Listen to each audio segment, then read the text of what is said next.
Gue bener-bener lagi di titik bukan terendah, lagi minus gue, bukan masalah finansial ya. Mental dan segala pikiran dan segala kehancuran gue. Terus gue kayak di studio, gue kayak Sin,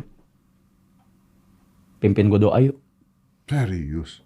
Terus apa sih? Apa namanya? Bukan Sujud. berlutut, terus tangan di sofa begini, terus udah dia pimpin doa. Wow. Sekali. Dan itu adalah momen dimana gua akhirnya bisa mengucap syukur sampai sekarang. Karena dari dulu buat gua bersyukur itu Abu kali klise aja, kayak template, kayak buat gua kayak bersyukur. Apa itu bersyukur? Orang lu abis makan bakal lapar lagi kok.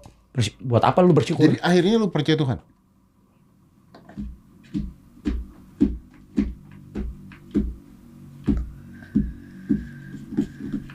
There is something.